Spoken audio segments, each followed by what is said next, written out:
Namaste, everyone. Greetings. I have the privilege today to have one of my favorite yogi friends here, Ansley. She's also a Planet Yoga mentor. And this is a shout out to Vicky, Go Tar Heels, from North Carolina. She asked for a pose breakdown for Chaturanga Dandasana, and she wanted to have some information specifically on strengthening, stabilizing the shoulders. And one of the reasons I wanted to have Ansley here with us today is that she recently had some shoulder surgery. And I wanted to have her just speak a little bit about that before we get going and why Chaturanga is a perfect pose for her to start working with. About 4 months ago, I had some shoulder surgery. I had a labral repair and a tightening down of the joint. So he tightened down my shoulder joint, which was kind of floppy and loose. So Chaturanga was very difficult before because it was so loose and floppy, and now has become difficult because it's a little bit tighter. So Right. I'm just looking to find a sequence that can help me find Chaturanga in a safer place. Okay, great. So that's what we're going to do. So we're going to start with some props, actually. A good thing to have on hand is a bolster. If you don't have a bolster, you could just have a couple of pillows or blankets and fold them up. It doesn't really matter. A block, a yoga block. If you don't have a yoga block, you can have a couple of books, stack them up. And a yoga belt. Yoga belt's kind of important to have because then you can adjust the actual width of the strap.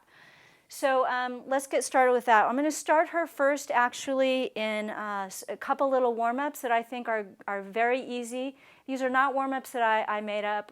Someone actually taught them to me, a physical therapist taught them to me, and I love them.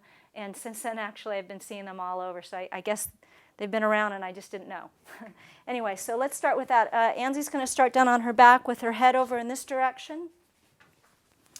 And the block's out of the way. And her feet over here. And I'm going to give her the yoga belt. And what we've done beforehand, we've just measured it so that it's shoulder width apart for Ansley. And then she's going to hold it like this so that it comes with some tension right between her index finger and her thumb. And we're going to start here with her hands pretty much directly over her shoulders.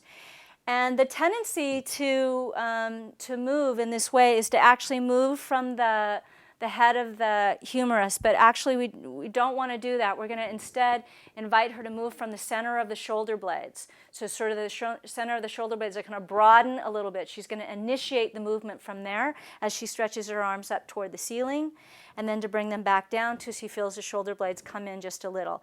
And this is just helping to sort of isolate the area between the shoulder blade, loosen things up a little bit, and bring some blood flow into the area. And it doesn't really matter. I mean, we're moving up on an inhale, moving down on an exhale, or the opposite. It's not hugely important. Some people breathe a little differently. I usually like to move on an inhale when I start something and then complete the movement on the exhalation. And after she's done maybe a round of like 10 or 12 of these, we'll pause for just a moment, and then we're going to actually extend the arms up over the head. Ansley, I'm going to slide you forward just a little bit more. Keep going. Going right about there. Okay. So now we're going to start keeping the shoulder actually in what's called a closed pack position, and that means that the shoulder doesn't come out of its shoulder socket. Actually, the upper arm bone actually stays into the shoulder, so that the head of the arm bone and the shoulder are close position to the socket and the head of the bone. And so from there, she's going to extend the arms up overhead, and the moment the elbow, and remember hers was the left shoulder that had the surgery, the moment it kind of wants to get wonky, like right there, did you feel it?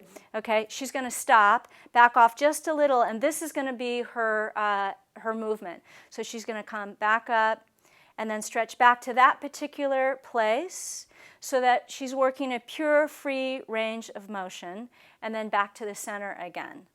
Now it would be, go on and finish a few more, Ansley. The other thing that you would be looking to do is not only look for a pure range of motion in terms of no bending, right? No pulling out, but also that there's no like snapping, clicking, clunking, when you start to hear that noise, you need to back off and just go to the place where you can get that pure range. Now I've asked her to sort of have this external rotation of her arms as well. So the moment the arm wants to turn in, we need to back off and see if we can keep that external rotation. Go ahead and do one more, Ansley. Good, and then release. Okay, so now what we're going to do is have her do a downward facing dog pose.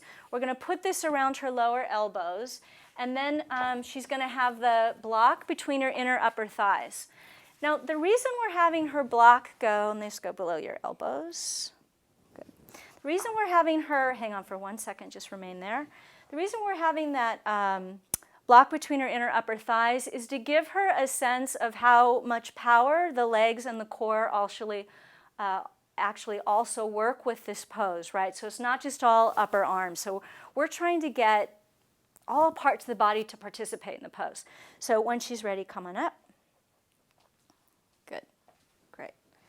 Okay, so what we're doing here is I'm going to ask her to hit out just a little bit with the strap.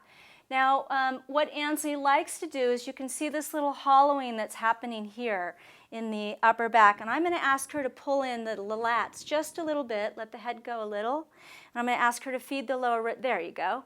And so now you see that this is not hollowing as much, and it means that she's getting more compaction here. Do you feel it, Ansley? Yes.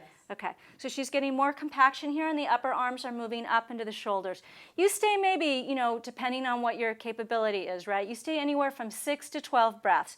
And that, if it's a slow, long inhale and exhale, it'll probably be about a minute, okay? How's it feel? You okay? I'm good. Okay, so go ahead and come on down and just relax into child's pose for a moment, or sit back, whatever feels comfortable. You can get rid of your block if you want.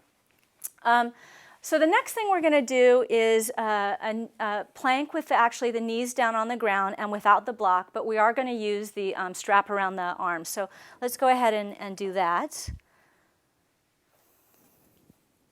Yeah, perfect. So now we're just holding this position, and the reason that we're holding this position is so that we can get that same sort of feeling that she had in the downward facing dog pose. And that is that this area isn't hollowing out so much. So these lats come in just a little bit, tailbone is down and in a little, and right now we're getting a sense of what has to happen around here and all through the core as well.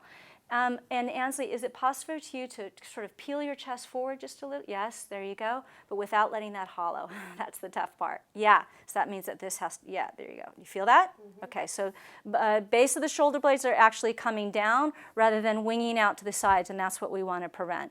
Okay, come back into that seated position again. Now she's going to go back from downward facing dog. So we hold that same thing, like 10, 12 breaths. Now she's going to go back from holding all of this again, from the downward facing dog to the top of a push-up with the knees off the floor. Okay, so she's just going to go back and forth with some understanding of the legs and also the arms and shoulders. So first we'll hold the dog pose for just a moment.